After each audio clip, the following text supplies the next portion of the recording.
At the beginning of the day, a lot of Bills fans were upset that the Bills were unable to re-sign Jordan Phillips. But by the end of the day, it looks like we have found his replacement.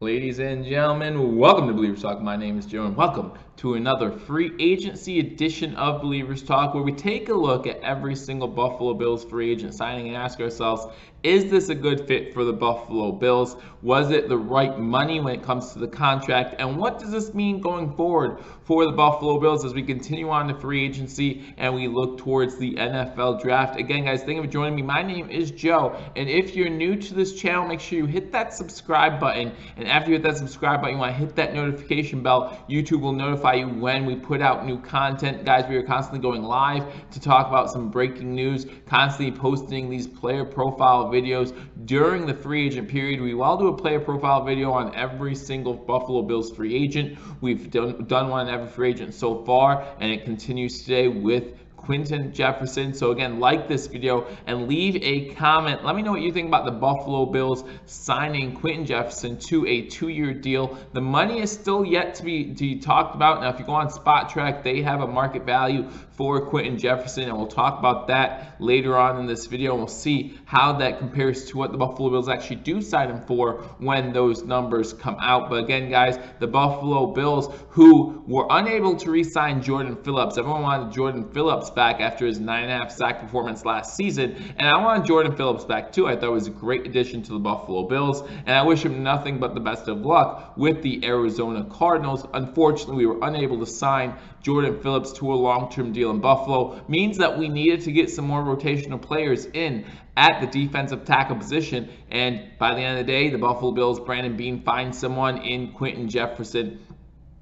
Again, a young man, 27 years old, who comes from the Seattle Seahawks. In Seattle, he's about 4 years with the Seattle Seahawks. The last 2 seasons, 2018 and 2019, he has started 12 games in each season. So he's becoming more and more of a regular in that starting rotation. Would love to see him fit that rotation in Buffalo. Now, I don't think he's set to be a starting defensive tackle for the Buffalo Bills. I think it's going to be Ed Oliver and Star Latuile as our starting defensive tackles. But he's definitely going to help with the rotation. We know that the Buffalo Bills love to run a rotation in their defensive line, and especially at the defensive tackle position. And that's why a lot of people, including myself, believe that possibly Jordan Phillips was just a benefactor of the scheme that the Buffalo Bills run. And again, we'll talk about that a little bit later in this video as well.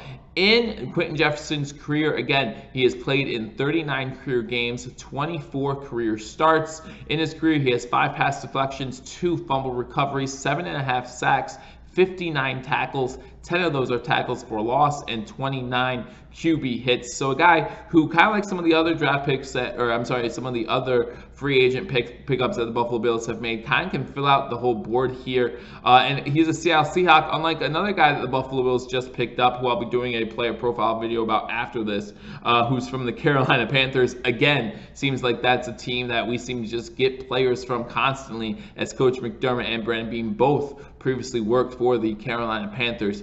In 2019, Jefferson had 3 pass deflections, 1 fumble recovery, 3.5 sacks, which is the most so far in his career, 26 tackles, 4 tackles for loss, and 10 QB hits. What has me excited about this pickup is those numbers look very eerily familiar to what Jordan Phillips' numbers were looking like when he came to Buffalo from Miami. He was not a guy who had a lot of sacks on the season. He wasn't a guy that had a lot of tackles, but then with the Buffalo Bills in their system was able to get that up to 9.5 sacks. We're looking at a guy here whose stock is already slowly beginning to rise. Remember, 3.5 sacks, the most that he has had so far in his 4-year NFL career. Let's see if the Buffalo Bills can extrapolate on that, hopefully get more production out of him, and let's see if he can become a type of guy who can get us maybe 7, 8 sacks in a season flirt with that double-digit number like a Jordan Phillips did for the Buffalo Bills in 2019. We'll see what happens, but if you look at the Buffalo Bills defensive tackle room right now, it definitely is getting a little bit fuller, right? I mean, with the addition of Quentin Jefferson, you have Ed Oliver, you have Quentin Jefferson, you have Star Latulippe, Vincent Taylor, and Harrison Phillips. So you're talking about 5 defensive tackles.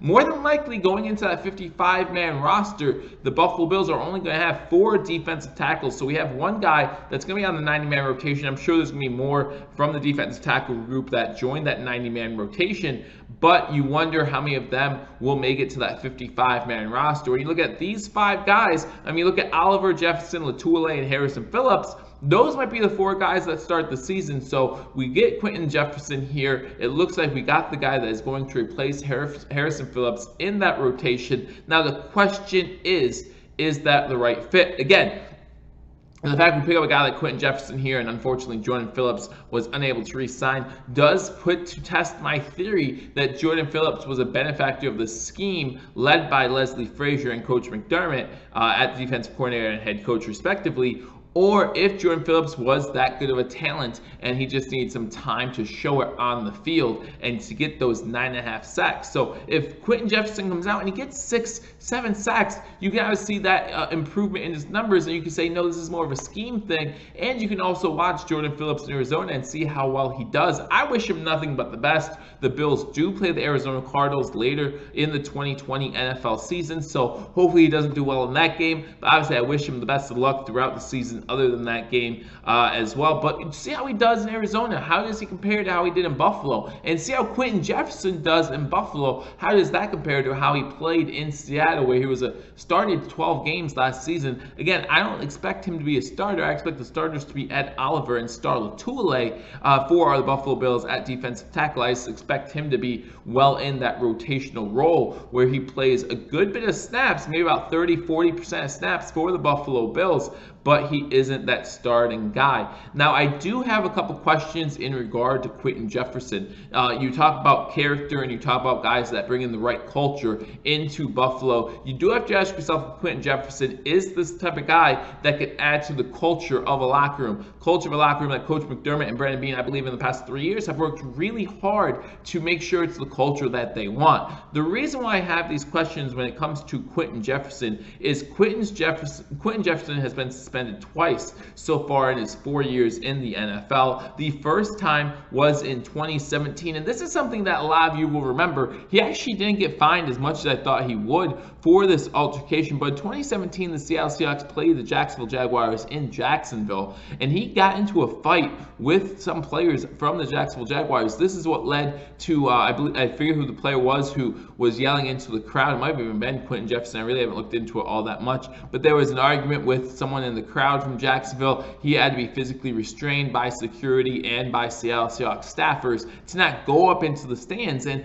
this is not the type of look that Buffalo wants in Buffalo. That's just not something that we want. As we worked so hard to build this winning culture, we need a guy like Quentin Jefferson who's going to come in and add to that winning culture, whether that means just showing up and playing, or whether that means being a leader in that defensive tackle room. Whatever the case might be, the last thing we need is a guy that's going to get into fights with the opposing team, cost our team 15, maybe even 30 yards, and get thrown out of a game, which hurts the rotation at the defensive tackle position, and it really hurts the Buffalo Bills in any scenario. Suspensions possibly if these actions continue, things like that. Now the good news is that fight was in 2017, and he really has stayed out of trouble since then. In 2018, he did get fined for an unsportsmanlike conduct penalty versus the Oakland Raiders, but nothing really came of that. It was just an unsportsmanlike conduct penalty, which we've seen plenty of here in Buffalo. We can deal with that in certain circumstances, in some occasions,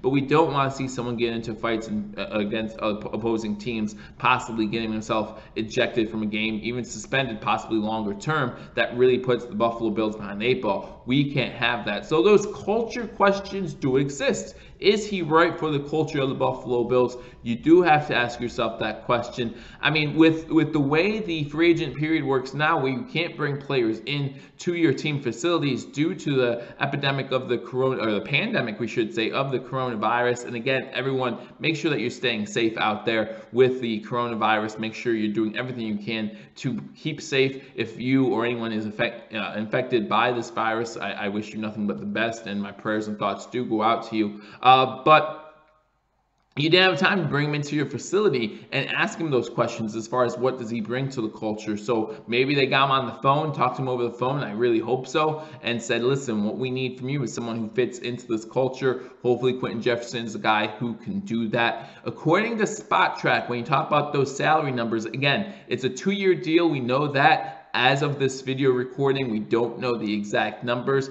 but according to SpotTrack.com, his market value is $5.1 million per year. I can say that in 2019, he signed a just over 1 year, just over $2 million deal with the Seattle Seahawks. That's what expired this past season. That's why he became a free agent, and that is why now he is a Buffalo Bill. So a 2-year contract in that $5 to $6 million range. I'm good with that for a guy in Quentin Jefferson who can really replace Jordan Phillips at the defensive tackle position, and maybe even give us more production. Again, 3.5 sacks last season for the Seattle Seahawks. That's the highest of his career. His stats look eerily familiar to Jordan Phillips when he came into Buffalo. So we'll see what Quentin Jefferson could do now that he is a Buffalo Bill. Let me know what you think in the comment section. Do you think this Quentin Jefferson signing was a good signing for the Buffalo Bills? Do you think that he can fit into this Coach McDermott Buffalo Bills culture that we have set for the Buffalo Bills? A locker room set on winning. It's all about winning now, and this team can take a huge step up to possibly win the AFC East Championship. I've said it on here before. That is my standard for the Buffalo Bills going into next season, and now Quentin Jefferson, we hope, is a big part of that. Again, the Buffalo Bills signed Quentin Jefferson to a 2-year deal. Again, let me know what you think in the comment section, and again, thank you all for joining me. Make sure you hit that thumbs up button. Really helps out the channel. If you haven't subscribed, hit that subscribe button. Guys, this is just one of 2 videos that I'll be putting out here tonight. Again, another signing by the Buffalo Bills, so make sure you're looking out for that one as well. I'll be getting that one up as soon as I can. But again, thank you guys for joining me on Believers Talk. Leave a comment. Let me know what you think. I look forward to talking to you all soon. Until I do, go Bills.